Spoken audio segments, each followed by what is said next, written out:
This is Dr. Harun Habib from the Biochemistry Department of Avicenna Medical College.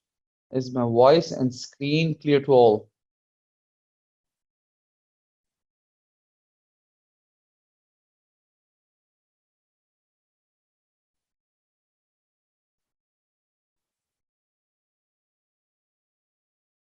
Great.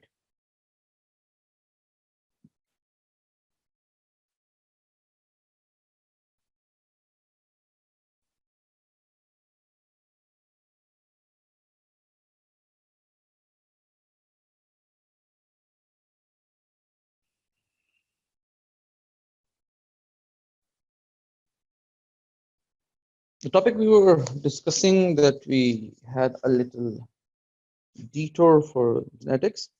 We're coming back to it. The topic is the biochemistry of endocrine system. ठीक है?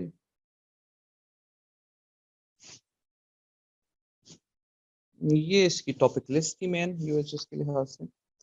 इसमें से हमने overview of endocrine system कर लिया हुआ है, pituitary and hypothalamic hormones कर लिए हुए, उसमें वो एसीटीएच छोड़ा था, वो उससे आगे एड्रिनल कॉर्टिकल हार्मोन्स कर लिए हुए। आज जी इतना पोर्शन हमारा हो चुका है। आज हमने शुरू करने हैं adrenal medullary hormones.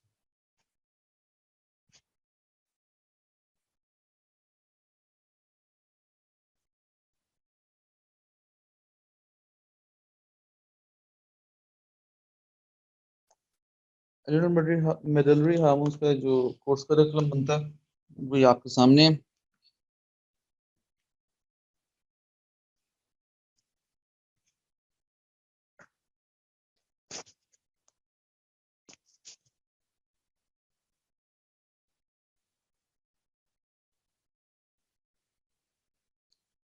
Structure, biosynthesis, secretion, transport, regulation, catabolism, biological actions, all adrenal medullary hormones, and associated disorders like pheochromocytoma.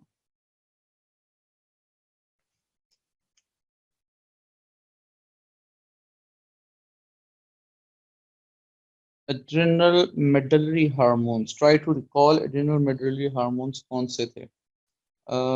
Adrenal gland के कुछ पोर्शंस थे, कुछ डिवीजन्स थी। एक था आउटर मोस्ट कैप्सूल, उससे नीचे आ जाता था हमारे पास एड्रिनल कॉर्टेक्स,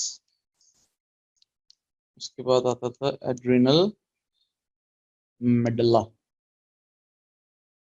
आज ये जो एड्रिनल कॉर्टेक्स है ये 3 में डिवाइडेड था, zona glomerulosa, zona fasciculata and zona reticularis. Zona glomerulosa में से हमारे पास हार्मोन निकल रहा था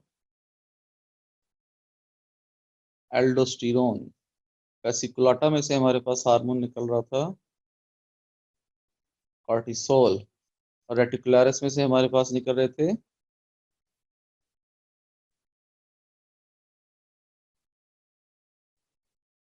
sex hormones, testosterone and progesterone.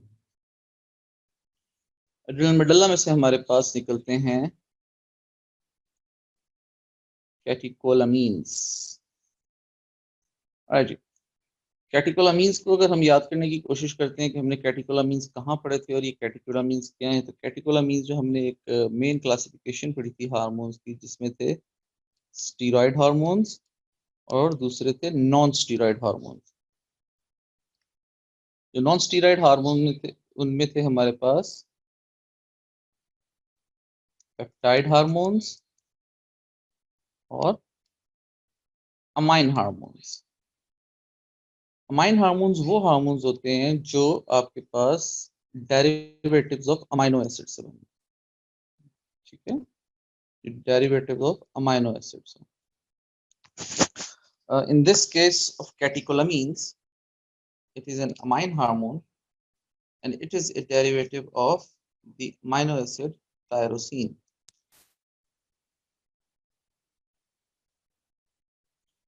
I hope you recall all of this. जो हमने टॉपिक्स कवर करने हैं इसके अंदर, एड्रिनल मेडुलरी हार्मोन्स में वो हमारे पास कैटेकोलामीन्स है, क्योंकि ये बाकी सारी चीजें स्ट्रक्चर बायोसिस सिक्रीशन ट्रांसपोर्ट सारा कुछ कर लिया। जो हमारे पास हार्मोन्स आएंगे वो आएंगे कैटेकोलामीन्स एड्रिनल मेडुलरी हार्मोन्स में। उनकी हम थोड़ी सी बायोसिंथेसिस देखेंगे स्पेसिफिक करके। उसमें से जो वो दो हमारे पास मोस्ट कॉमन हार्मोन्स यूज होते हैं मेडिकल प्रैक्टिस में, वो हमारे पास एड्रेनालिन और नॉन एड्रेनालिन देखेंगे, और उनके साथ ही ये बायोसिंथेसिस एड्रेनालिन और नॉन एड्रेनालिन के साथ ही इनकी हम रेगुलेशन देखेंगे। उसके बाद जो हमारे पास डिसऑर्डर है इसका कैटेकोलामीन का, फियोक्रोमोसाइटोमा, इसको हम थोड़ी सी नजर मारेंगे। These are the topics we're going to cover by the end of the lecture, inshallah. Adrenal gland आपने देखा था, ये मैंने अभी रिवाइज भी किया। कैप्सूल है, कैप्सूल के नीचे हमारे पास ये कॉर्टेक्स है, कॉर्टेक्स के नीचे हमारे पास ये मेडल्ला है। ये मेडल्ला है हमारा, यहाँ पे ये वाला ये मेडल्ला है जिसके अंदर से कैटेकोलामीन्स निकलते हैं। ठीक है, ये जो पूरा एड्रिनल ग्लैंड है ये इस तरह किडनी के ऊपर पड़ा होता है।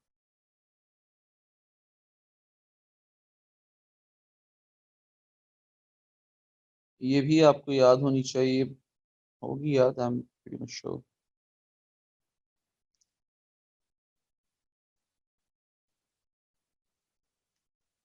कैप्सूल के बिल्कुल नीचे जोना ग्लोमेरुलोसा है, जिससे हमारे पास निकलता है एल्डोस्टेरोन। जोना ग्लोमेरुलोसा के नीचे जोना फेसिकुलेटा, जिससे निकलता है हमारे पास cortisol, cortisone and corticosterone. Zona reticularis, इसमें से हमारे पास निकलते हैं sex hormones, namely testosterone and estradiol. ये जो मेडलरी सब्सटेंस है उसमें से हमारे पास हार्मोन निकलते हैं catecholamines, namely adrenaline and non adrenaline. Adrenaline को एपिनेफ्रिन भी कहते हैं, उसका दूसरा नाम है, और नॉन एड्रेनालिन को नॉर एपिनेफ्रिन भी कहते हैं। ठीक हो गया जी, नाम याद रखिएगा। एड्रेनालिन को एपिनेफ्रिन भी कहा जा सकता है और नॉन एड्रेनालिन को नॉर एपिनेफ्रिन भी कहा जाता है।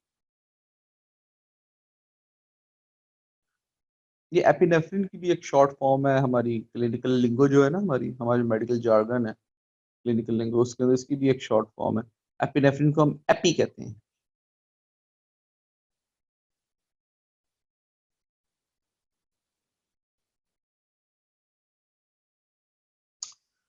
और biosynthesis of catecholamines in adrenal medulla देख लें।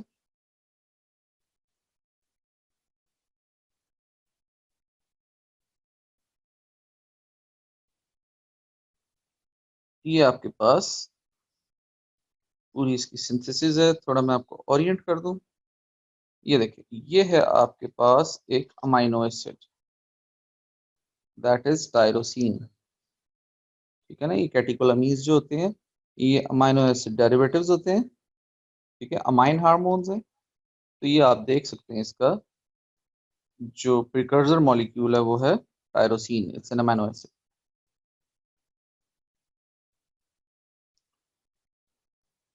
टायरोसिन चेंज होता है डोपा में, ये जो चेंज आ रही है वो आप यहाँ देख सकते हैं। ठीक है, टायरोसिन चेंज होता है डोपा में, और उसके लिए जो एंजाइम हमारे पास चाहिए होता है दैट इज टायरोसिन हाइड्रोक्साइलेज।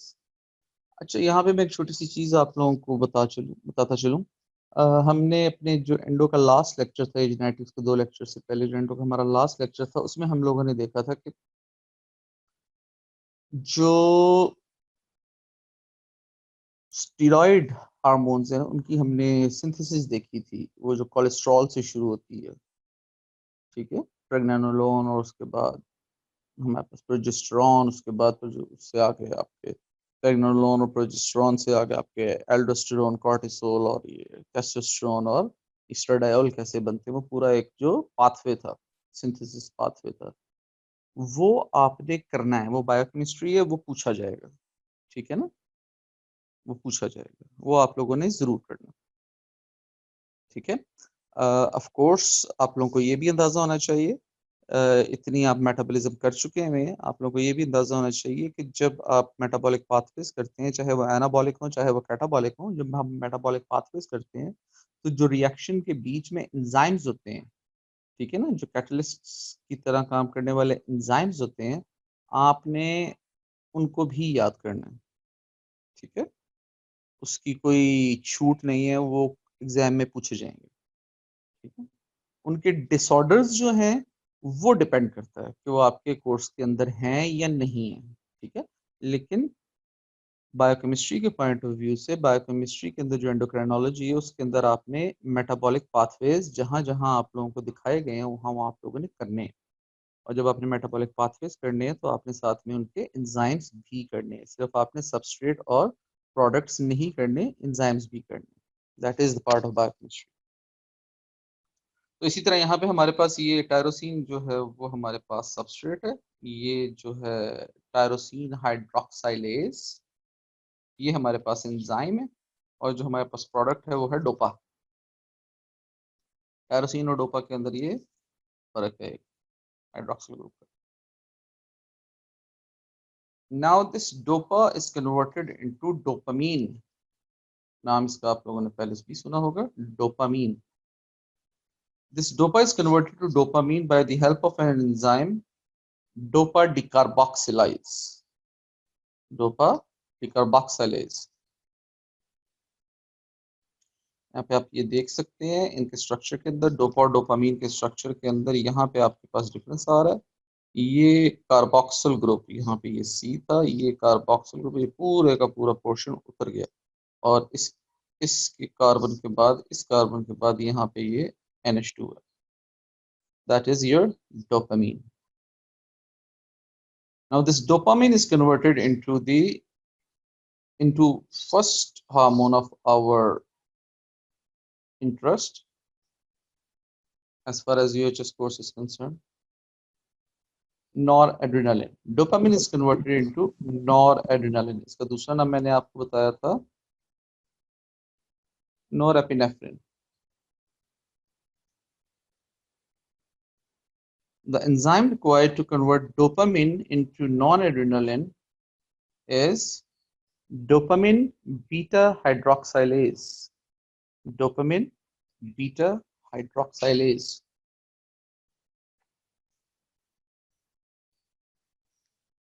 डिफरेंस आप ये देख सकते हैं,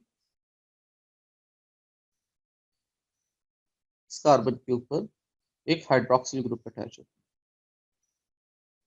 ठीक है। So that makes you norepinephrine या noradrenaline. The enzyme is dopamine beta hydroxylase. Now this non-adrenaline is converted into the second hormone of our interest, the adrenaline, by the help of an enzyme phenylethanolamine and methyl transferase. Phenylethanolamine and methyl transferase. The difference here you can see, ये जो NH2 group था इसके ऊपर आके एक methyl group attach हो जाता है। ठीक हो गया जी। एड्रेनालिन का दूसरा नाम हमारे पास एपिनेफ्रिन।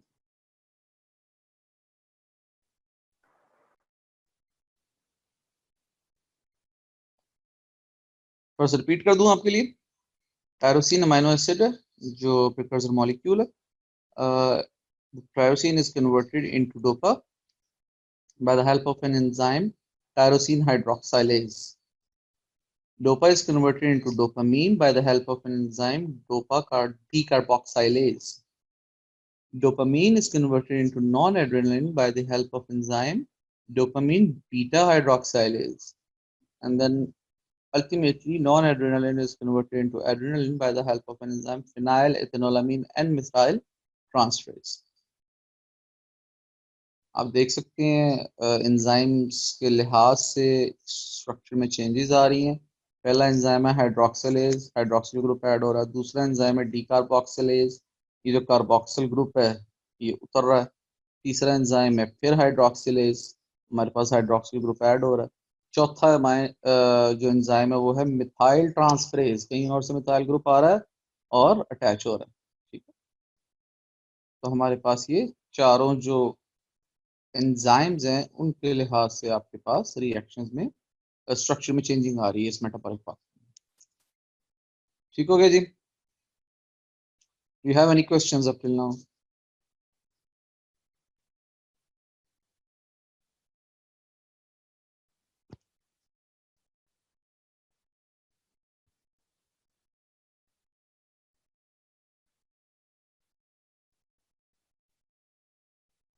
Any questions please? इस मेटाबॉलिक पाथवे के पॉइंट ऑफ व्यू से कोई किसी किस्म का क्वेश्चन है तो बताएं ताकि मैं आगे चलूं।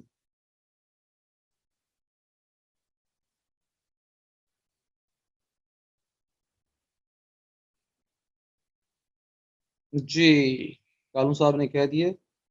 कोई और भी अगर अपनी राय देना चाहे, कोई क्वेश्चन है तो काइंडली मुझे बताएं। यहाँ तो एक और नो लिखें और मैं आगे चलूँ। जैसा क्वेश्चन पूछा करो ना, दो तीन नो इकट्ठे कर दिया करो या दो तीन यस इकट्ठे कर दिया करो, जो भी करना होता है, ताकि मैं आगे चलूँ, टाइम ना वेस्ट करूँ आप लोगों को। That's great.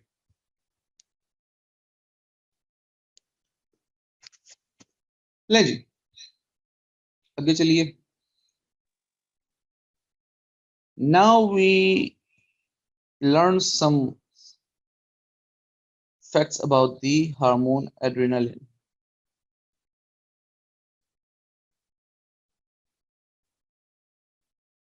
Adrenaline increases the heart contraction.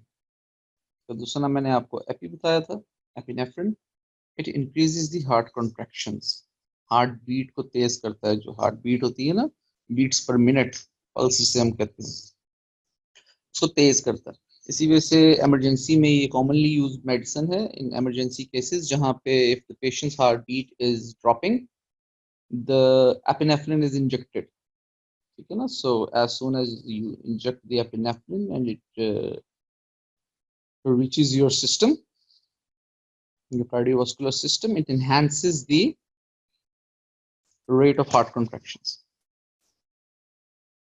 So it accelerates the pulse. That would lead, that would lead to increase in the arterial pressure at the expense of systolic pressure. आपके पास जो arterial pressure है वो increase हो जाता है, आपका systolic pressure possible है drop हो जाए।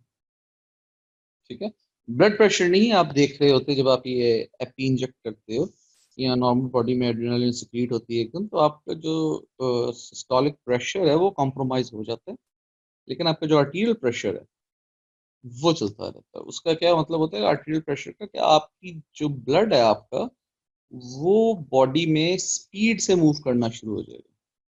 ठीक है, अच्छा। assists in increasing the pulse pressure, इसी का रिलेटेड चीजें यहाँ पे नेक्स्ट पॉइंट शुरू होता है। It relaxes the smooth muscles of bronchi and intestine. जो स्मूथ मसल्स हैं ब्रोंकियोल्स में, ब्रोंकस में और इंटेस्टाइन में, उनको ये रिलैक्स कर देता है। It dilates the vessels of heart and muscles and narrow the vessels of mucous membrane and abdominal organs. Now, if you put due diligence in understanding this point, dilates the vessel of hearts and muscles. ठीक है, अब ये जो heart है हमारा vital organ है, इसको blood चाहिए नहीं, अगर इसको ब्लड होगा तो यहाँ पे इस्कीमिया होगा और it may lead to the muscle damage. ठीक है, so by presence of adrenaline in the body, the vessels of the heart and muscles are dilated. Muscles का भी वही फिनोमेना है। ठीक है, अगर मसल्स को सही तरह ब्लड नहीं पहुंचेगा तो वहां पे इंफार्क्ट्स होंगे, इस्कीमियाज होंगे। ठीक है, but on the other hand, the presence of adrenaline in the body narrows the vessels of mucous membrane and abdominal organs. Vital organ को सारे का सारा ब्लड चला जाता है और जो आपके ऐसे ऑर्गन्स हैं जिनको हम वाइटल ऑर्गन्स नहीं कहते हैं, जो कुछ देर के लिए कॉम्प्रोमाइज हो भी जाए तो there is no major harm. तो वो है हमारी म्यूकस मेम्ब्रेन और एब्डोमिनल ऑर्गन्स। उनकी जो ब्लड वेसल्स हैं वो नैरो हो जाती है, उनमें ब्लड सप्लाई कम हो जाती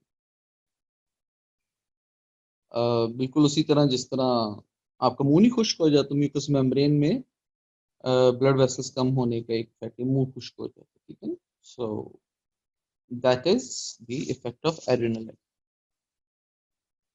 Adrenaline assists in contraction of muscles of uterus and spleen. Adrenaline increases the sensitivity of thyroid gland to the TSH activity. अच्छा, ये ना पॉइंट बहुत इंपॉर्टेंट है, क्योंकि ये एक जो हमारा मास्टर ग्लैंड है, थायराइड ग्लैंड, उसके साथ कोलैबोरेशन में एड्रेनलिन की वजह से जो थायराइड ग्लैंड है ना, उसकी सेंसिटिविटी बढ़ जाती है टीएसएच एक्टिविटी में। ये टीएसएच क्या, थायराइड स्टिमुलेटिंग हार्मोन, ठीक है। ये कहाँ से आता है, ये आता है एंटीरियर पिट्यूटरी से। एंटीरियर पिट्यूटरी से क्यों रिलीज होता है? It releases under the influence of thyrotropin releasing hormone. Thyrotropin releasing hormone कहाँ से आता है? हाइपोथैलेमस से आता है। सो हाइपोथैलेमस से थायरोट्रोपिन रिलीजिंग हार्मोन निकलता है, वो आके एंटीरियर पिट्यूटरी पे एक्ट करता है, और वहां से एक हार्मोन निकलता है थायरोट्रोपिन, जिसको हम थायराइड स्टिमुलेटिंग हार्मोन भी कहते हैं, टीएसएच। टीएसएच जाके थायराइड ग्लैंड पे एक्ट करता है, उसके रिसेप्टर्स होते हैं, टीएसएच हार्मोन के रिसेप्टर्स होते हैं थायराइड ग्लैंड के ऊपर, वहां पे जाके ये अपनी एक्टिविटी शो करता है, और वहां से फिर आगे थायरॉक्सिन निकलती है, जो थायराइड हार्मोन है वो निकलती है। ये जो एड्रेनलिन है ना, ये सेंसिटिविटी इंक्रीज कर देता है थायराइड ग्लैंड की to the activity of TSH. यानी कि टीएसएच अगर नॉर्मल अमाउंट में भी release हुआ है from the anterior pituitary, and it is working normally by binding to the thyroid gland and producing thyroxine. If the body has adrenaline, increased amount of adrenaline present in the system, it would increase the sensitivity of thyroid gland towards the TSH. So even the normal amount of TSH present in the blood would have a greater effect on the thyroid gland and the production of thyroid hormones, the thyroxine and the triiodothyronine. जो तीसरी T4 है। Adrenaline also stimulates the ACTH production, and adrenaline intensifies the glycogenic decomposition of liver and activates the lipolysis. ठीक है, क्या कर रहा है ये एड्रेनालिन यहाँ पे? It is intensifying the glycogenic decomposition of liver, यानी कि लिवर में ग्लाइकोजन स्टोर होती है, उनकी उसकी डीकम्पोजिशन शुरू करवा देता है, ठीक है। एड्रेनालिन आपकी बॉडी के जितने भी रिजर्व्स हैं वो एकदम एक्टिव हो जाते हैं एड्रेनालिन के रिस्पांस में। आपका ब्लड जो है तेजी से सर्कुलेट कर रहा है, आपकी बॉडी के अंदर जो वाइटल ऑर्गन है उनको एनर्जी चाहिए, उनको ब्लड चाहिए, उनको ब्लड चाहिए, इसी वजह से उनके जो वाइटल ऑर्गन्स हैं, उनके जो वेसल्स हैं वो डायलेट होनी शुरू हो जाती हैं, ठीक है ना। और जो वाइटल ऑर्गन्स नहीं है, उनकी जो वेसल्स हैं वो नैरो होनी शुरू हो जाती हैं, और एनर्जी चाहिए आपको, तो उसके लिए क्या होता है, आपकी बॉडी के अंदर जितने भी एनर्जी रिजर्व्स हैं, आपके जो ग्लाइकोजन स्टोरेज है, और जो आपके एडिपोज टिश्यूज हैं, ठीक है, जो आपके फैट्स हैं वो स्टोर होती हैं एडिपोज टिश्यू में, जो आपके कार्बोहाइड्रेट्स हैं वो स्टोर होते हैं ग्लाइकोजन में। ग्लाइकोजन दो जगह स्टोर होती है, in liver and muscle. Adrenaline के अंडर इन्फ्लुएंस जो लिवर में ग्लाइकोजन है वो डिकम्पोज होना शुरू हो जाती है, ग्लाइकोजिनोलाइसिस शुरू हो जाती है, ठीक है। और दूसरी तरफ लिपोलाइसिस शुरू हो जाती है, जो हमारे पास एडिपोज टिश्यूज हैं उनके अंदर जो हमारे पास टैग्स पड़े हुए हैं, ट्राइसाइल ग्लिसरॉल्स पड़े हुए हैं, उनकी लिपोलाइसिस होनी शुरू हो जाती है। Alright, these are some effects of adrenaline. Quick review: increases the heart contraction, accelerates the pulse, increases the arterial pressure and at the expense of systolic pressure, and assists in increasing the pulse pressure. ठीक हो गया जी? Later, the effects of the adrenaline are it relaxes the smooth muscles of bronchi and intestine, dilates the vessels of heart and muscles, and constrict and narrow the vessels of mucous membrane and abdominal organs. assistant contraction of uterus and spleen.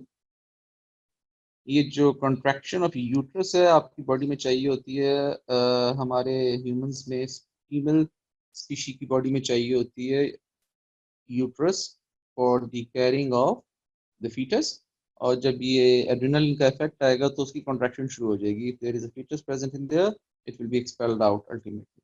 Spleen की contraction क्यों होती है? आपकी body में अगर blood loss हो जाए किसी भी वजह से, ट्रॉमा की वजह से, हेमेटोमासिस मलीना की वजह से आप काफ़ी ज़्यादा ब्लड लॉस हो जाता है, एक्यूट ब्लड लॉस हो जाता है, तो ये जो स्प्लीन है ना, ये हमारा स्टोरेज हाउस होता है ब्लड का. ठीक है ना, इसमें तैयारशुदा ब्लड पड़ा होता है अबाउट अ पाइंट और सो. ठीक है, ये हमारे पास पड़ा होता है. तो जैसे ही हमारी बॉडी में एकदम अगर मिसाल के तौर पे कट लग गया, काफ़ी ज़्यादा ब्लड निकल गया, ठीक है, आपका लॉस हो गया, ब्लड लॉस काफ़ी ज़्यादा हो गया, तो वो स्प्लीन जो है वो कॉन्ट्रैक्ट करती है. ठीक है ना, बिल्कुल स्पंज की तरह कॉन्ट्रैक्ट करती है. जब वो कॉन्ट्रैक्ट करती है तो उसके अंदर जितना ब्लड होता है वो सारे का सारा वेसल्स के थ्रू आपके कार्डियोवास्कुलर सिस्टम के अंदर इंजेक्ट हो जाता है. ठीक है, so this is how the construction of muscles of uterus and spleen are useful under the influence of adrenaline. Next हमारे पास पॉइंट आया था, increases the sensitivity of thyroid gland to the TSH activity, stimulates the ACTH production, and lastly intensifies the glycogenolysis and lipolysis.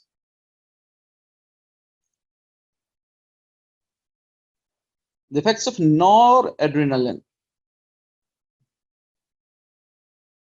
इसका दूसरा नाम आप लोगों को बताया था नॉरएपिनेफ्रिन. ठीक है, noradrenaline or norepinephrine does not influence on the carbohydrate metabolism and smooth muscles. ना कार्बोहाइड्रेट मेटाबॉलिज्म पे कोई इफेक्ट आता है इसका, ना ही स्मूथ मसल्स पे effect. Noradrenaline increases the arterial pressure at the expense of diastolic pressure. That is stipulated by its ability to narrow the muscular arterioles. By narrowing the muscular arterioles, the blood is not that much available for the muscles under the influence of noradrenaline. So arterial pressure increases, but the diastolic pressure does not. इस point को आप सीधा सीधा वैसे ही देख लें याद रखने के लिए. मैं आप लोगों के सामने नरेट कर रहा हूँ, इसके एमसीक्यूज आ जाते होते हैं, परेशानी होती है. Under the influence of adrenaline आपका जो आर्टीरियल प्रेशर है वो इंक्रीज होगा, आपका जो सिस्टोलिक प्रेशर है वो डिक्रीज हो सकता है. और under the influence of noradrenaline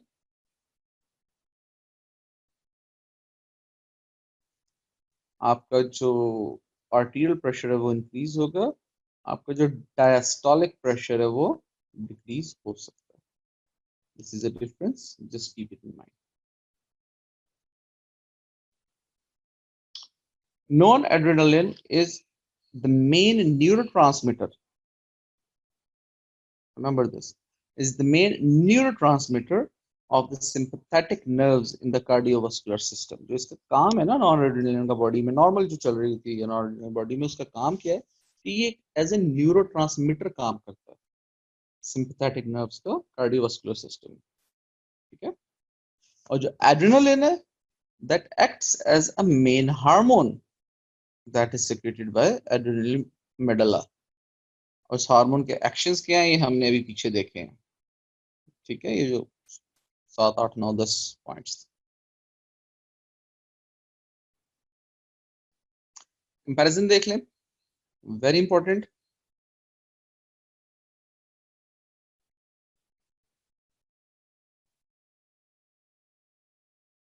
it's UQ.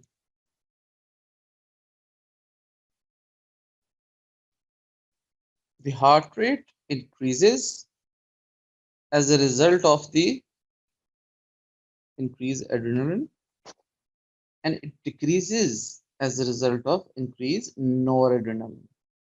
The cardiac output increases as a result of increase in adrenaline. It has no effect on the cardiac. The noradrenaline had no effect on the cardiac output. The systolic blood pressure. There are 3 types of blood pressures here. systolic, diastolic, and mean. The systolic pressure might increase in the adrenaline as well as non-adrenaline secretion. Diastolic pressure may increase, may decrease under the influence of adrenaline, and under the influence of non-adrenaline, the diastolic pressure might increase. अगर ये point आप लोगों को confuse करेगा ना, इसको छोड़ देना, कोई बात नहीं, परेशान नहीं होना, ठीक है, इसको छोड़ दो। अभी जो पीछे बताया आपको, एड्रेनालिन के इफेक्ट में आर्टेरियल प्रेशर इंक्रीज होता है, systolic pressure might decrease. Non adrenaline के इफेक्ट पे आर्टेरियल प्रेशर इंक्रीज होता है, the diastolic pressure might decrease. Bronchial muscles जो एड्रेनालिन के इन्फ्लुएंस के अंडर ब्रोंकियल मसल्स को ब्लड सप्लाई कम होनी शुरू हो जाती है। नॉन एड्रेनालिन का कोई इफेक्ट नहीं ब्रोंकियल मसल्स। इंटेस्टिनल मसल्स पे एड्रेनालिन का ज्यादा इफेक्ट है as compared to the non-adrenaline. And lastly, blood sugar.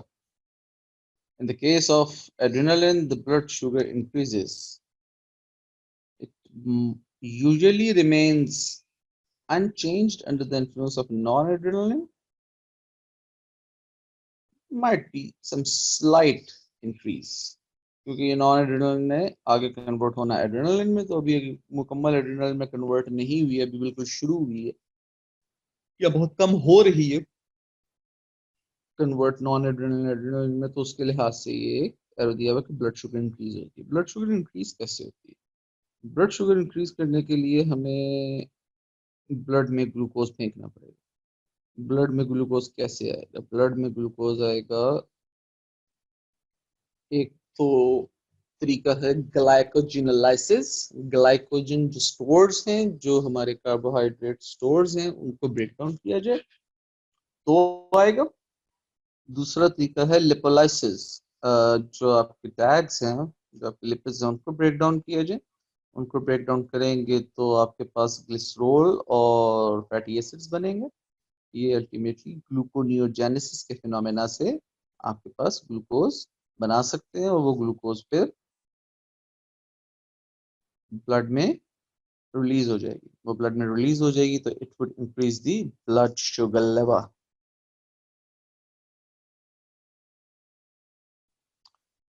Pheochromocytoma पे आ जाते हैं, जो इसका एसोसिएटेड डिसऑर्डर है। It is a rare disease which is also known as chromaffin cell tumor. Chromaffin cell tumor. It is characterized by hypertension due to excess secretion of epinephrine and norepinephrine. Continuous excessive secretion of epinephrine and norepinephrine would result in hypertension, and it is a cardinal feature of pheochromocytoma. It is caused by a tumor of right adrenal gland. The usual etiology of the pheochromocytoma is the tumor of right adrenal gland. Of course, ये most common के ऊपर है, जो left adrenal gland है वो भी उतना ही susceptible हो सकता है उस कैंसर को, but usually it has been seen under many research protocols कि जो आपका right adrenal gland है वो उसमें ट्यूमर ज्यादा होते हैं। The signs and symptoms of pheochromocytoma include intermittent hypertension. Intermittent, कभी होती है कभी नहीं होती है।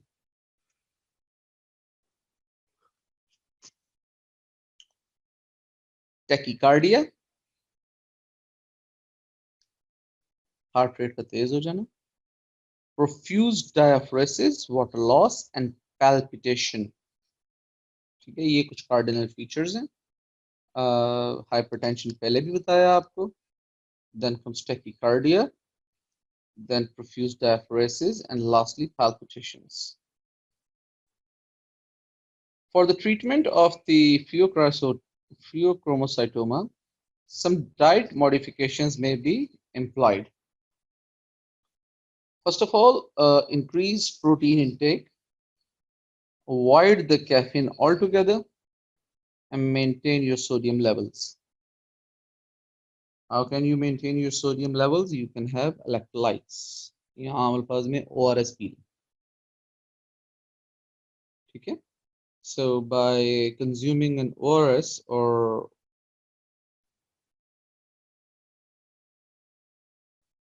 the IV infusions of the sort, जिनमें आपके पास ये ट्रेस जो आपके पास हमारे पास ये जो है सोडियम क्लोराइड पोटेशियम वगैरह ये भी मौजूद होते हैं सेट फॉर्म के अंदर, सेट कैलकुलेशंस के अंदर, आप वो एडमिनिस्टर करना शुरू कर दें पेशेंट को। अगर पेशेंट कॉन्शियस नहीं है, अगर फियोक्रोमोसाइटोमा का पेशेंट जो है बहुत पेन में है, कुछ खा पी नहीं सकता मिसाल के तौर पे, अगर तो काफ़ी लागत कमज़ोर हो गया तो आप उसको IV में डाल दें।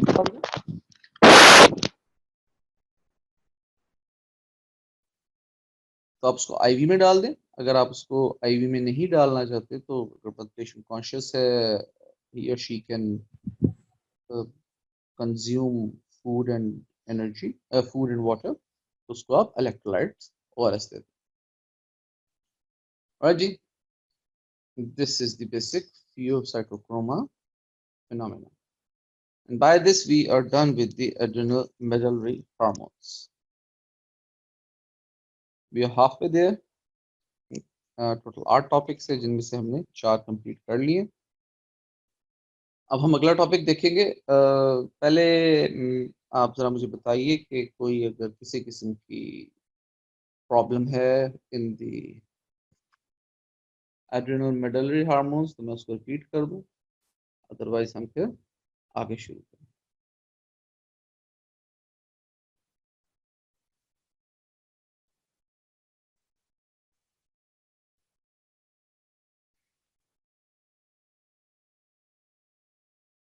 अब बॉडी में प्रोटीन इनटेक इंक्रीज कर देंगे, आपकी बॉडी में प्रोटीन स्टोर नहीं होती है। आपकी बॉडी में क्या स्टोर होता है? आपकी बॉडी में स्टोर होती है carbohydrate in the form of glycogen. आपकी बॉडी में स्टोर होती है fats, lipids in the form of triacylglycerol in the adipose tissue. जो ग्लाइकोजन है वो लिवर और मसल में स्टोर होती है। अगर आप मील के अंदर जो हमारी बैलेंस डाइट होती है अगर वही लेना शुरू करते रहते हैं तो ऑफकोर्स उसमें कार्बोहाइड्रेट फैट्स के पोर्शंस होते हैं। आप कार्बोहाइड्रेट और फैट्स को रिस्ट्रिक्ट कर देंगे तो क्या होगा? कार्बोहाइड्रेट और फैट्स को अगर आप रिस्ट्रिक्ट कर देंगे तो ये जो आपके स्टोर्स हैं ये डिप्लीट हो जाएंगे, ठीक है? ये नहीं बनेगा। अगर ये स्टोर्स डिप्लीट हो जाएंगे तो इन द इवेंट जहाँ पे आपके मोस्ट प्रोबेबली जो ट्यूमर है फियोसाइटोक्रोमा के अंदर जो ट्यूमर है वो खुद एक ट्यूमर, उसमें से जो एड्रेनलिन सीक्रेट होती जा रही है, ठीक है, उसके अंडर इन्फ्लुएंस क्या हो रहा है कि आपकी जो लिवर की ग्लाइकोजन है उसकी ब्रेकडाउन शुरू हो रही है, ग्लाइकोजनोलाइसिस हो रही है और सारे का सारा ग्लूकोज जा रहा है ब्लड में। और उधर उसी एड्रेनालिन के अंडर इन्फ्लुएंस आपकी जो लिपिड मेटाबॉलिज्म है उसमें लिपोलाइसिस शुरू हो जाती है, जिसमें से वो टैग टूटते हैं फैटी एसिड में और ग्लिसरॉल मॉलिक्यूल में, जो जाके आगे ग्लूकोनियोजेनेसिस करके ग्लूकोज बनाती है और वही ग्लूकोज ब्लड में शामिल कर दिया जाता है। इस फिनोमेना को रोकने के लिए आप क्या करते हैं? आप कार्बोहाइड्रेट और फैट्स को बहुत कम कर देते हैं बॉडी में, अपनी डाइट में। आप पीछे रहने देते हैं सिर्फ और सिर्फ या ज़्यादा से ज़्यादा प्रोटीन्स। आप कार्बोहाइड्रेट्स और फैट्स इतनी ही दें जो आपकी डाइजेशन में यूटिलाइज होनी है, बस, ठीक है? आप प्रोटीन ज़्यादा देंगे, ना कार्बोहाइड्रेट मौजूद है बॉडी में, ना आपकी बॉडी में एडिपोज टिश्यू ज़्यादा मौजूद है, तो आपके पास ना ग्लूकोनियोजेनेसिस होगी ना ग्लाइकोजिनोलाइसिस होगी, ठीक है? प्रोटीन तो स्टोर होते नहीं है, तो मसला नहीं है, आप जितनी मर्जी प्रोटीन देते हैं स्टोर तो होना नहीं है, उसका नाइट्रोजन पूल है, जितनी एक्सेस प्रोटीन होगी वो एक्सक्रीट आउट हो जाएगी। So this is how protein increase करने से इफेक्ट्स होंगे, ठीक है? ऑलराइट, और किसी को क्वेश्चन है तो बताएं। ताकि मैं उसका आंसर करूँ और फिर आगे चलूँ।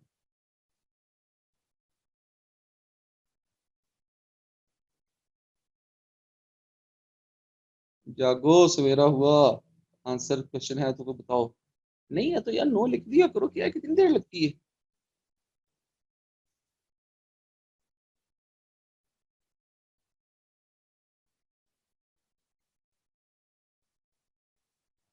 थैंक यू बेटा। हाँ ना करते रखो, सुकून रहता है कि वो हम जाग रही। Alright जी, now we are gonna start our next portion, the male and female gonadal hormones. Alright,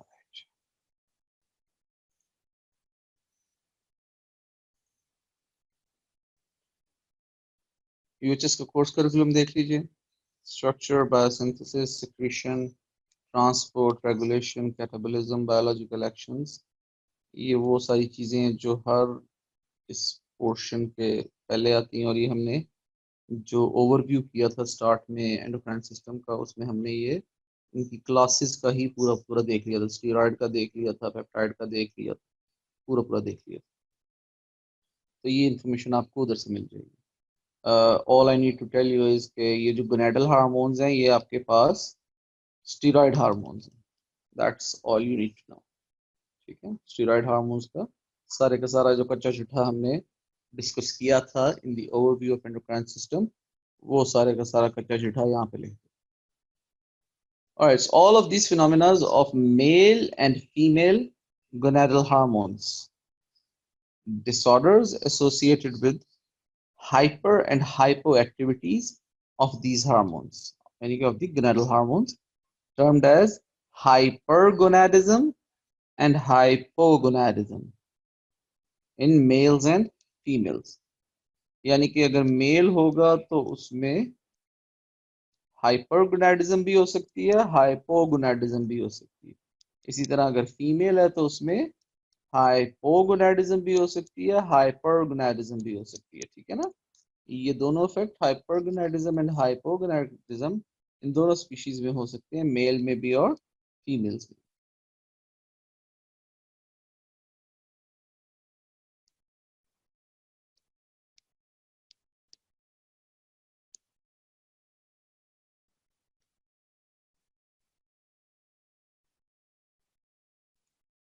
क्यों?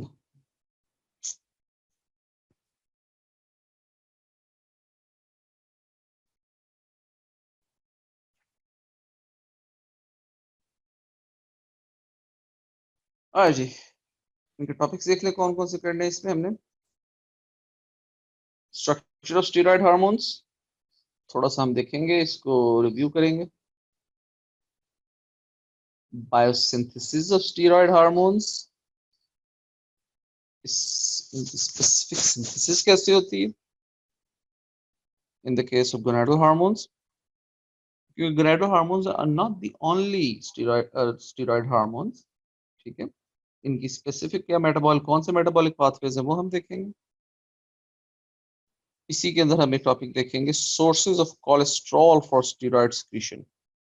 वाई कोलेस्ट्रॉल, जो हम कह रहे हैं ना कि ये इनका नाम है स्टेरॉइड हार्मोन्स है, तो स्पेसिफिकली ये टॉपिक है biosynthesis of steroid hormones. General नहीं है, biosynthesis of steroid hormone in the case of gonadal hormones. ठीक है, हमने गोनाडल हार्मोन्स का पाथवे देखना है। सो वो उसके लिए जो हमारे पास प्रीकर्सर मॉलिक्यूल है वो कोलेस्ट्रॉल है। यहाँ पे जो प्रीकर्सर मॉलिक्यूल है वो हमारे पास कोलेस्ट्रॉल है। कोलेस्ट्रॉल से ही आगे सारी चीजें बनती हैं। जो हार्मोन्स है हमारे पास चार हमने देखने हैं, pregnenolone, progesterone, estradiol and testosterone. ये चार हार्मोन्स हमने देखने हैं, pregnenolone, progesterone, estradiol and testosterone. फिर हम थोड़ा सा रिव्यू करेंगे transport of steroid hormones in a blood stream, कैसे होता है। Just to recall, just to have a little bit jolt to your memory, ये जो हमारे पास ट्रांसपोर्ट होती है स्टीरॉयड हार्मोन्स की, स्टीरॉयड हार्मोन ब्लड में तो ट्रांसपोर्ट कर नहीं सकता क्योंकि ये होता है हाइड्रोफोबिक, ये लिपोफिलिक होता है। जो हमारे पास स्टीरॉयड बेस्ड हार्मोन्स हैं, स्टीरॉयड खुद जो है वो लिपोफिलिक होता है मगर हाइड्रोफोबिक होता है, तो ये ब्लड में बगैर किसी कैरियर प्रोटीन के ट्रेवल नहीं कर सकता। ठीक है, बगैर किसी कैरियर प्रोटीन के ये ब्लड में मूव या ट्रांसपोर्ट नहीं हो सकता। स्टीरॉयड हार्मोन का एक्शन क्या है, ये भी बस थोड़ा सा रिव्यू लेना है, ये भी पड़ी हुई चीजें, ये भी पड़ी हुई, ये भी पड़ी हुई, ये भी पड़ी हुई, बस इनका हल्का हल्का रिव्यू लेना। And lastly hypogonadism in males and females and hypergonadism in males and females। ठीक है, ये हमारी टॉपिक लिस्ट है जो हमने कवर करनी है गोनाडल हार्मोन्स के लिए। The structure of steroid hormones, the steroid hormones of lipophilic molecules, ये मैं आपको भी बता रहा था कि स्टीरॉयड होते हैं वो लिपोफिलिक होते हैं, लिपोफिलिक होते हैं तो इसका मतलब है हाइड्रोफोबिक होते हैं, अगर लिपिड्स को पसंद करें तो वाटर को नफरत करेंगे।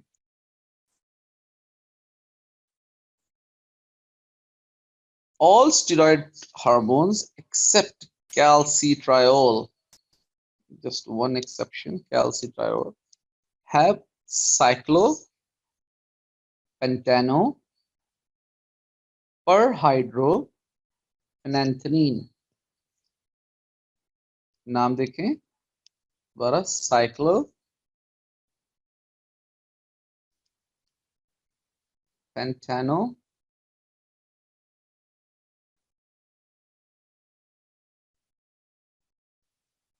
और हाइड्रोफेनेंथ्रीन, साइक्लोपेंटानोपरहाइड्रोफेनेंथ्रीन। अगर किसी का दिल कर रहा है तो जरा बोलने की कोशिश करो, अगर कोई आसपास बैठा हुआ तो उसका हाथ छूट जाएगा कि पागल हो गए। साइक्लोपेंटानोपरहाइड्रोफेनेंथ्रीन, इसका एक शॉर्ट नेम भी है, ऑफ कोर्स इतना लंबा नाम कहाँ है, इसका शॉर्ट नेम भी है स्टीरेन। ठीक है, this is also called sterane. Cyclopentanoperhydrophenanthrin is also called styrene structure।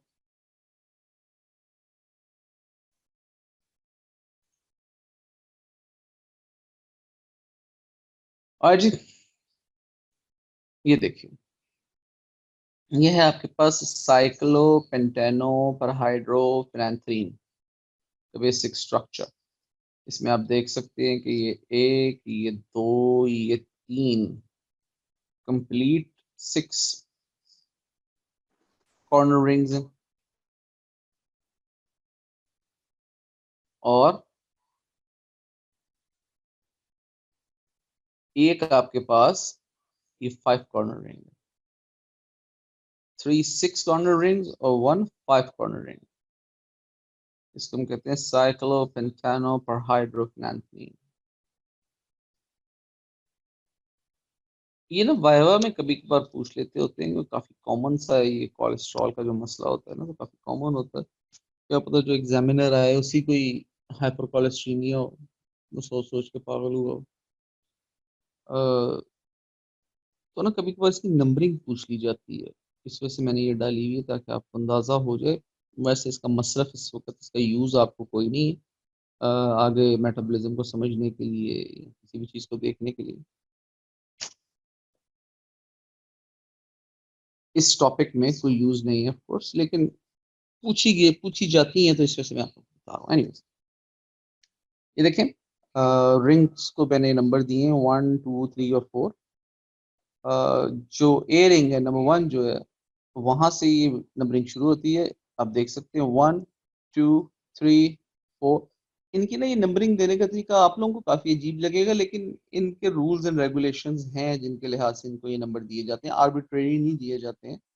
वो रूल्स एंड रेगुलेशन आप लोगों को समझने की, याद करने की कोई जरूरत नहीं। ठीक है, आपको बस ये नंबर भी एक लिहाज से पता होने चाहिए कहाँ से किस तरह जा रहे हैं, कैसे शुरू हो रहे हैं।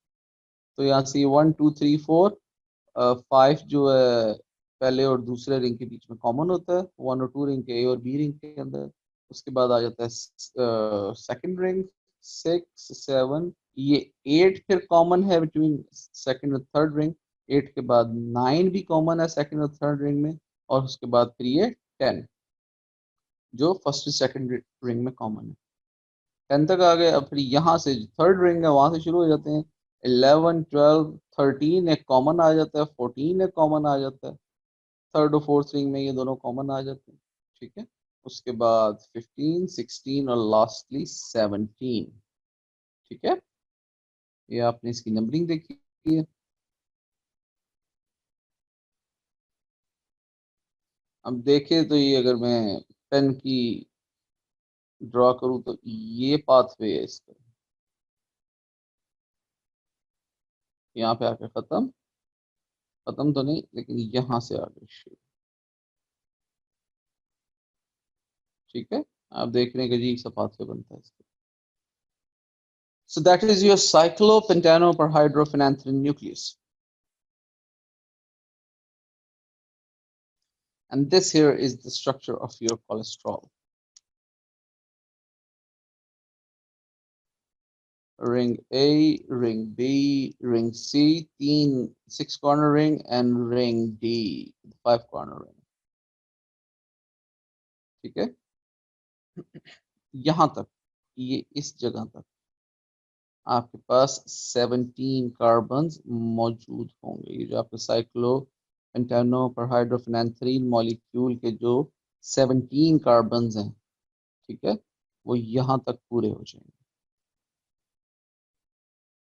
जो मैंने डॉट लगाया ना इस पॉइंट तक, उसके बाद आप ये देख रहे हैं ये 18 कार्बन लगा हुआ है मिथाइल ग्रुप। ठीक है, ये 21 भी एक नजर आ रहा है, ये 19 है। ठीक है, द पॉइंट इज कि इसमें कोलेस्ट्रॉल में जो बेसिक मॉलिक्यूल है साइक्लोपेंटानो और हाइड्रोफेनेंथ्रीन का जो बेसिक मॉलिक्यूल है 17 कार्बन का, वो डाइवर्स होके तकरीबन कुछ 27 एक कार्बन का बन जाता है।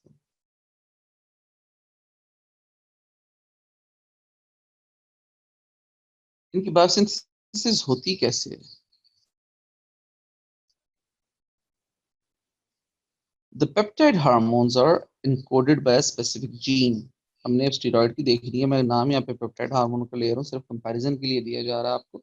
जो पेप्टाइड हार्मोन्स होते हैं ना, वो क्या होते हैं, वो स्पेसिफिक जीन की इनकोडिंग से बनते हैं, वो जो डीएनए में होता है। ठीक है, डीएनए से बन जाता है आरएनए, मैसेंजर आरएनए, वो जाके ट्रांसक्रिप्शन प्रोसेस जो है वो जाके आपका बना देता है। सॉरी, डीएनए से बनता है आरएनए, मैसेंजर आरएनए। ठीक है, मैसेंजर आरएनए, इसको हम ट्रांसक्रिप्शन प्रोसेस कहते हैं। मैसेंजर आरएनए साइटोप्लाज्म में जाता है और वहां पे जाके ये आरएनए प्रोटीन्स बनाता है। ठीक है ना, तो ये जो स्पेसिफिक जीन्स है उनको इनकोड कर रही होती हैं उस प्रोटीन की सिंथेसिस को। लेकिन ये स्टीरॉयड हार्मोन्स है ना, these are synthesized from enzymatically modified cholesterol। यानी कि कोलेस्ट्रॉल के ऊपर एंजाइम्स लगना शुरू हो जाते हैं और ये स्टेरॉयड हार्मोन्स बनना शुरू हो जाते हैं। ठीक है, इसकी कोई जीन नहीं है, ये स्टेरॉयड हार्मोन्स जो है ना, इनकी कोई जीन्स नहीं होती है। ऑफ कोर्स ये ट्रांसक्रिप्शन और ट्रांसलेशन के जीन एक्सप्रेशन के फिनोमेना से नहीं बनते हैं। बॉडी में कोलेस्ट्रॉल मौजूद भी होती है, बॉडी में हम कोलेस्ट्रॉल रेगुलरली इनटेक भी कर रहे होते हैं, उनसे बनते हैं ये आगे hormones. The regulation of steroidogenesis, formation of steroids, involves control of the enzymes which modify cholesterol into steroid hormone of the interest। जो रेगुलेशन है उसके अंदर एक फैसेट जरूर है कि involves the control of the enzymes। अब जो enzymes है वो प्रोटीन्स वाला पोर्शन है ना, तो it controls the involvement of enzymes that would modify or lead the cholesterol into steroid hormone of interest। ठीक है, बॉडी को जो सी चीज जो सा हार्मोन चाहिए होगा वो उस तरफ उसको डाइवर्ट कर देगी।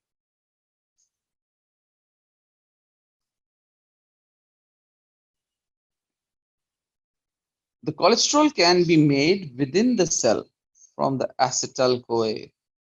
जो कोलेस्ट्रॉल है ये आपकी बॉडी में खुद भी बन जाती है by the help of the substrate acetyl CoA that is known as the de novo synthesis of cholesterol, of course. This synthesis of acetyl CoA, the synthesis of cholesterol from acetyl CoA is a multi-step process that involves many enzymatic reactions. ठीक है ना, काफी detailed pathway होगा। उस सारे de novo synthesis pathway का जो की रेट लिमिटिंग एंजाइम है, कोलेस्ट्रॉल सिंथेसिस का जो रेट लिमिटिंग एंजाइम है, that is HMG CoA reductase. HMG CoA reductase.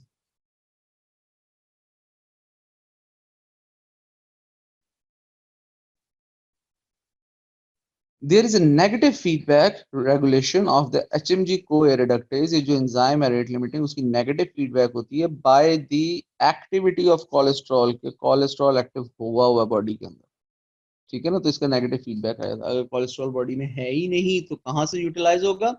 अगर ना है ना यूटिलाइज हो रहा है तो क्या होता है, वहां पे HMG CoA रिडक्टेज जो है ये ज्यादा बनना शुरू हो जाता है और कोलेस्ट्रॉल बननी शुरू हो जाती है फ्रॉम एसिटाइल CoA, ठीक है।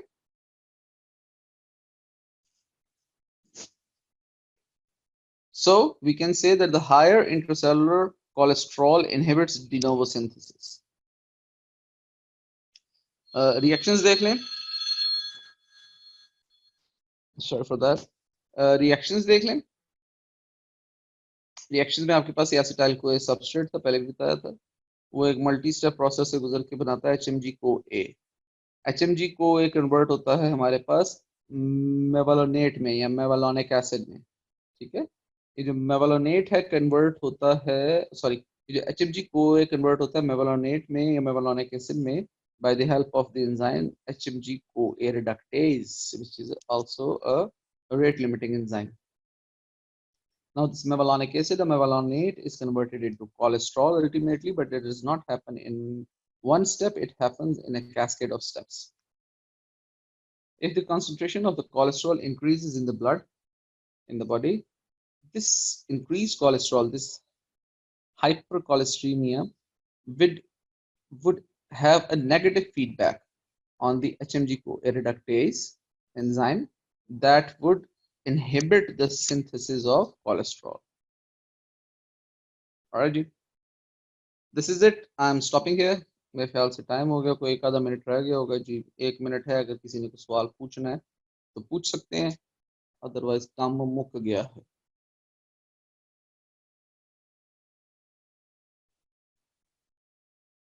जी, any questions please?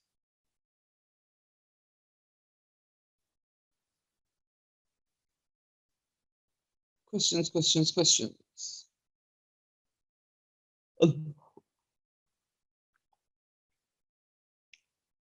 Ji, questions.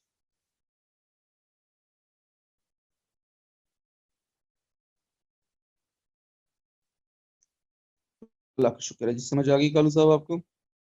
और किसी ने भी समझ आई? सारी समझ कालू साहब ਨੂੰ आनी है। Alright जी, my time is up. If you have any question, I'll take them in the next lecture. हमारा लेक्चर कल है सुबह 10 से 11 पे, पता चल जाएगा। This is Dr. Harun Habib signing off. Allah Hafiz.